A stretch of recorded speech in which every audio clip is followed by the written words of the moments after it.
Hi there! Welcome to another episode of Matanglity Projects. Today we're having a webinar in the non-academic direction, yet educative and useful for people with versatile purposes and intentions. My presentation is going to be interrupted by the extracts from our speaking sessions with my students, the interactive part of the project to give it some personal touch.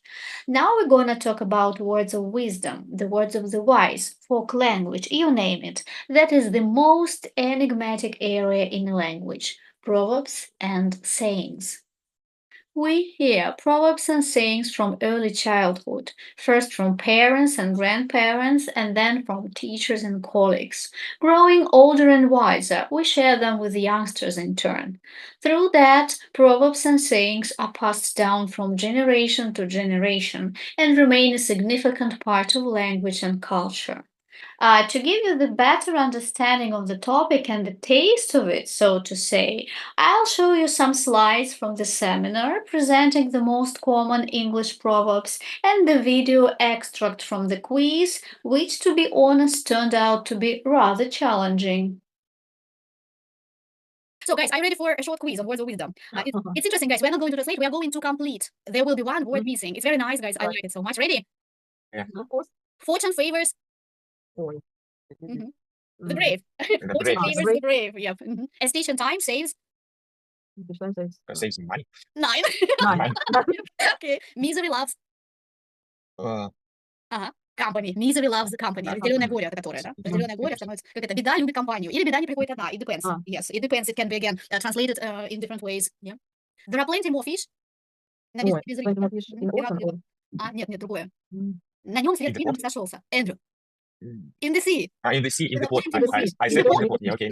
I like it. I said ocean in the sea. Yeah, it's another. Not In the sea. There are plenty more fish in the sea. Yes, it's a saying, guys. Yeah, it's a saying. The grass, Jane. on the other side. The grass On on the- the other side or of the fence. You Of can the admit fence. of the fence on the other side. Or the grass is always greener on the Mhm. other side, and on the fence you can That's just the make same, sure. yeah, yeah. Mhm. Yeah, of the fence. Cool. Blood is thicker than своя рубашка. Которая? Water. Water. Это кровь Yes. гуще воды, да? Кровь гуще воды. Своя рубашка ближе к Cool. телу. Cool. Out of sight? Out of Out of mind. Mind. Cool, yes. Yay. One swallow doesn't make a... Mm. Одна ласточка, мы говорим, что там? Не делать гнезда, как это Мы было? говорим, весны не делает, а у них лето не делает, да?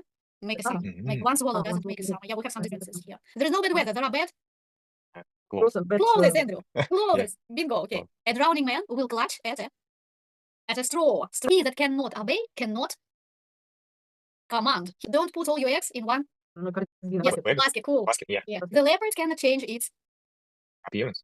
clothes. It's- Spots. Yeah. Its skin has got Skin spots. Yes, very close. Yeah. There is no rose without a how in English? Shit. thorn. Thorn. Thorn. Yeah. Thorn. Guys, you can learn new words using the Yeah. Absolutely. And actually, there are some words, the words that we never use in everyday speech, but we know them only in proverbs. Like thorn, for example. Straw, like the last straw, последняя капля. It is in the idiom, yeah? It exists. But if it wasn't in the idiom and it wasn't in the proverb, probably I wouldn't know this word as well because I don't use it. Yeah. So proverbs are quite useful for language learners. Yeah, they make us remember some words. As a practicing language teacher and a linguist by former education, I can't help treading on a theoretical ground just a bit as we focus on the folk wisdom. I'd rather present it in a more appealing way through some interesting facts that you might find memorable as well. So, interesting facts, and that is semantic ambiguity. People have always been aware of the fact that there exist dozens of contradictory proverb pairs, as, for example, absence makes the heart grow fonder, or out of sight, out of mind. Such oppositions should actually not be so surprising if we realize that proverbs are not universal truths, but rather limited pieces of folk wisdom, which are valid only in specific situations. Litmus test for intelligence and mental health. Psychologists and psychiatrists have long been interested in proverbs for testing intelligence, attitudes, aptitudes, and various mental illnesses. Numerous so called proverbs tests have been made for this purpose, and the best known and most commonly used is the Goem Proverbs test created in 1956 as a tool for diagnosing schizophrenia, since schizophrenics have difficulty in understanding the metaphors of proverbs. the narrow-minded nature of many proverbs. Stigmas, prejudices, and stereotypes appear in the earliest proverb collections and literary works, but they are still used today despite attempts to be more open-minded towards ethnic, religious, sexual, national, and regional differences. Folklorists and linguists have long been interested in studying the use and function of proverbs, and they've been investigating the language, grammar, structure, and form of proverbs for years in different languages. And despite the widespread use of proverbs, this linguistic sign can be considered one of the most complex phenomena of a language. The study and collection of proverbs is called paremiology, from the Greek word paroimia, that is proverbs. Sorry if I've made a mistake here. And paremiology has something in common with phraseology as part of linguistics as well. That is the study of set of fixed expressions such as idioms, phrasal verbs, and other types of phenomena, which give us lots of mixed signals and are super ambiguous. The first collections of proverbs can be dated back as far as Aristotle. The origin of proverbs are often unknown or missed with time. Proverbs reflect the cultural aspect of the language users. They derive from the actual observation or use of everyday life, and they can express different topics. As you probably know, I'm currently running a couple of non-academic thematic projects, and if you're an ardent admirer of the English language or a fan of language learnings as such, just join us. As the saying goes, or wisdom collection is a project of mine on the topic today. This is the finest collection of English proverbs and sayings with Russian equivalents or closest interpretations, which are provided with my voice recordings to illustrate the pronunciation aspect.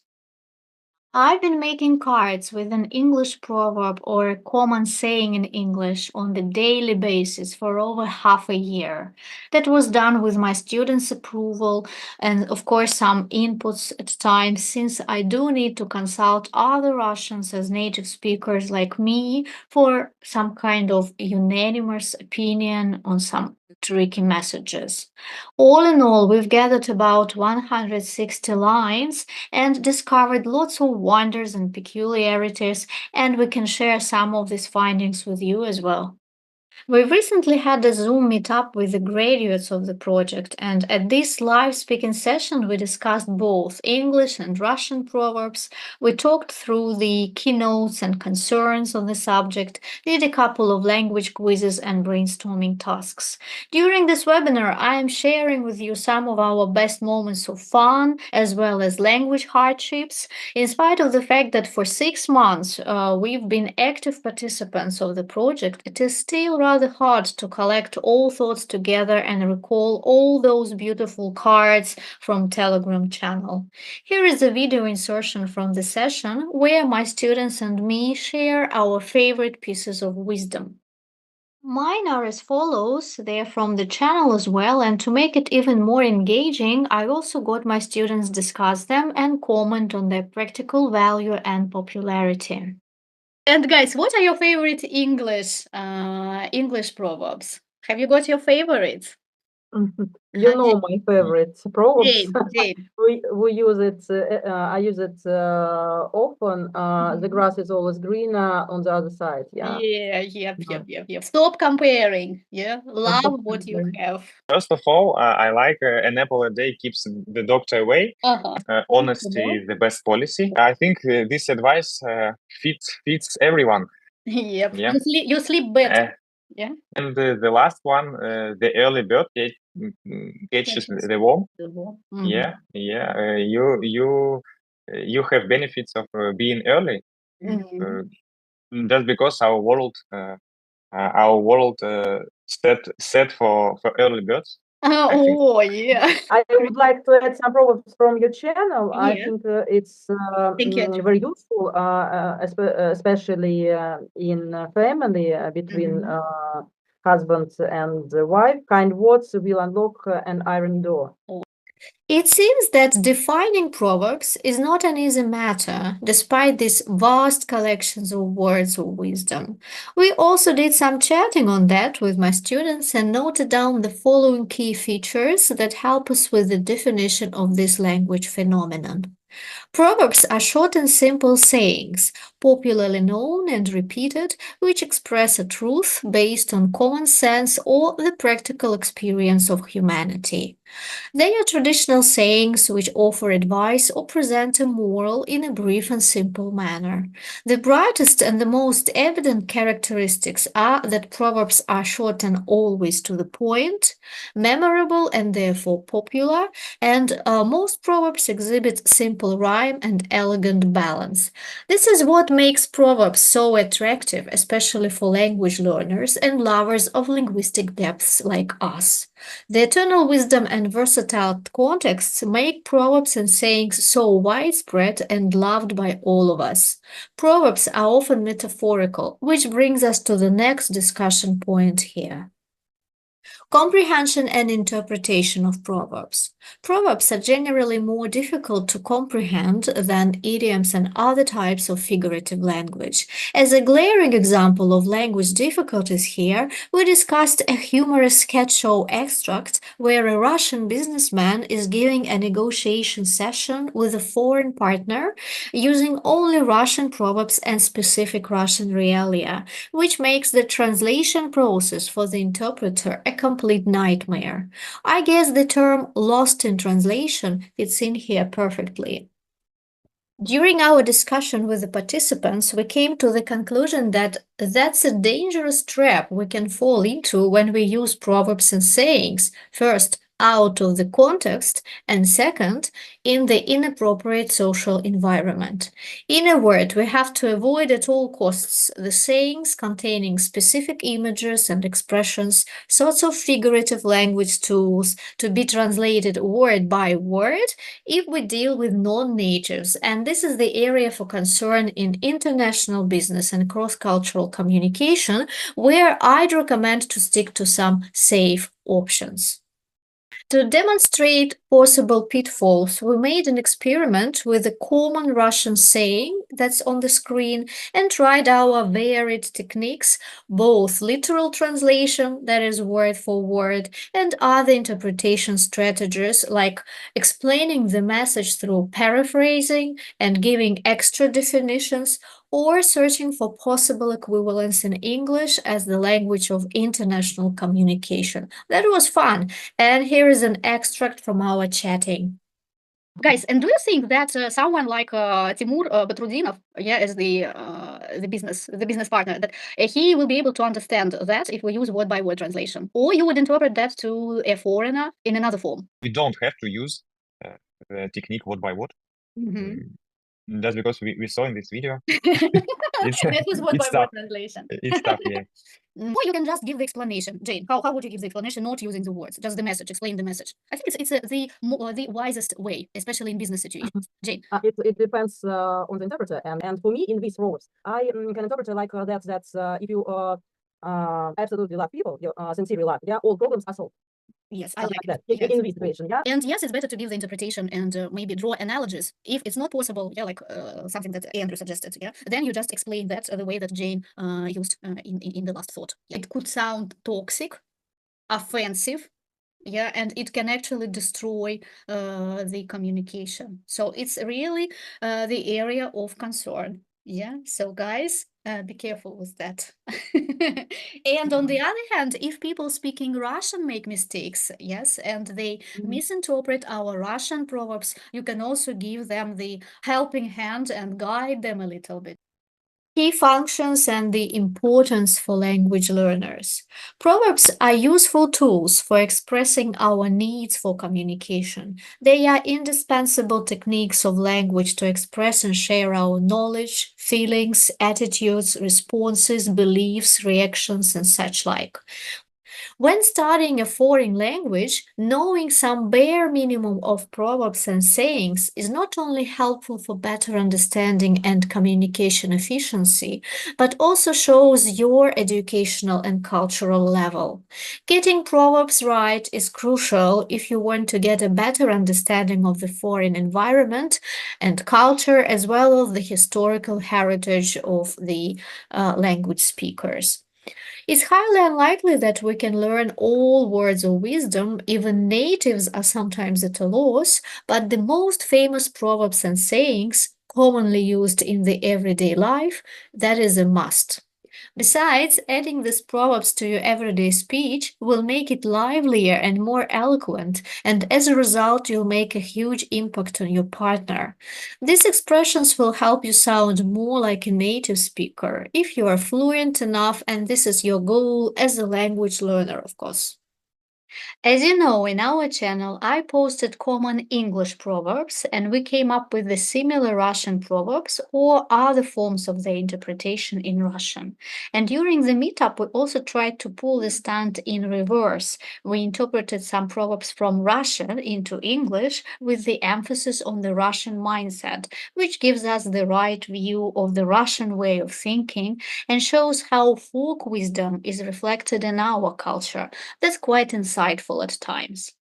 On the screen, you'll see the most commonly used proverbs of mine with their English equivalents. So we are starting with my favorites. This is the top 3. I'm giving you the Russian. Горбатого могила исправит или привычка вторая натура. Old habits die hard. Было бы желание, остальное приложится, или а возможность найдется. If there is a will, there is a way. Это еще вилами по воде писан. Или вилами по воде писано, как правильно. There is many a slip between the cup and the lip. In my humble opinion, this part of our webinar could be appealing and really helpful for Russian language learners. So I call this section of the video Russian Wisdom Challenge. As a native Russian speaker, I made up my mind to search for first resources with the best selection of Russian sayings, and second, make a list of the most frequently used Russian proverbs and sayings. So I asked my students to come up with their favorites, which they use on a daily basis. I hope it might come in handy for learners of Russian as a foreign language, and here is an insertion from our discussion during the meetup. And in general, guys, do you observe yourself using Russian folk wisdom? And are you a frequent user of Russian wisdom? For me, I think, but maybe I'm not frequent user, but sometimes I notice myself. Then I have some maybe phrases, and then I realize it's proverb. Yeah. Just for today, I have one. Среда пришла, неделя прошла. Oh, English, Да, once маленький Wednesday comes. Yeah. Once Wednesday comes, the week is almost done. And another very Andrew, it's strange. quite a safe proverb to translate. Yeah, there are no easy Yeah, images. Yeah. Mm-hmm. I like another one. Just sound of it. Если бы да кабы во рту выросли грибы, был бы не рот, а целый огород. And something about Yeah. бабушка and дедушка. Yeah. Yeah. What is the minimum collection of Russian proverbs for a Russian learner? Yeah, to learn in the first place, because they also open up the dictionary, you can imagine, and there is like 200. Yeah, but what they have to In learn Russian, I first? like in Russian, I like some maybe proverbs, maybe stable expression. It's difficult to say. Было да Set прошло. expressions. Было да прошло, yeah. Шло. Mhm. It's like one cannot put back the clock. It's something. Oh, yeah, cool. Mhm. Yeah, and it's very interesting. Каждый смотрит со своей колокольни. Yeah, there is two sides from in every question, each question. Yeah. Yeah, and there are English equivalents.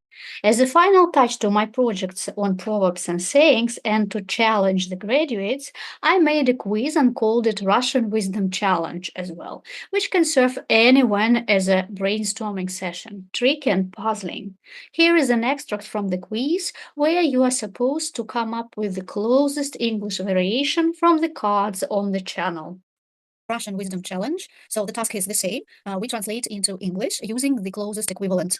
Ready? Дареному коню в зубы не смотрят. Beggars can't be choosers. Пуганая ворона и куста боится. Не зная броду, не суйся в воду. Once bitten, twice shy. Лиха беда начала. Well begun is half done. Без труда не вытащишь и рыбку из пруда. The full version of the quiz with answer keys you can find in another video. The link is down below. So let's briefly sum up everything we've covered today, including our findings on both languages throughout the project. In a nutshell, proverbs are short, eloquent, and wise forms to express simple truths from experience and observation about life and people over the years. Proverbs are found in almost all cultures, and they are often borrowed from other cultures, sometimes word for word. Some proverbs are universal and are found in almost all languages. Some are often culture bound and language specific, which can raise concerns in cross cultural communication. Thus, the comprehension of proverbs depends on many linguistic factors as well as on the non linguistic context in which they are used in. And finally, my words of love and gratitude. Thank you for the interest in the topic. That makes me think you love the English and Russian languages as much as I do. I'm always so elated to create something like this and raise thought provoking topics for all English speakers, especially non natives and English students, as well as big fans of comparative linguistics, for Russian learners as a foreign language, and intellectuals of all kinds. This is extremely heartwarming for me since I've managed to combine both English as the initial subject of study with my native language here, my mother tongue. I'm a great patriot and lover of the Russian culture and the Russian language. If you are not Russian but a Russian learner, get back to me. I'll share with you the materials on the most common Russian proverbs and sayings for your own handbook collection. I am also extremely grateful to the participants of my project. This is a dream team which helped me with support, suggestions, and typos correction during those 6 months. And I'm extremely thankful to the students who took part in the speaking webinar. That's always unnerving, yet super helpful for me since it lets me think against such great minds. All the links to materials, quizzes, and resources, which might be interesting for my colleagues, will be sent out to you on request. Thank you for being with me. I hope you enjoyed the video. See you.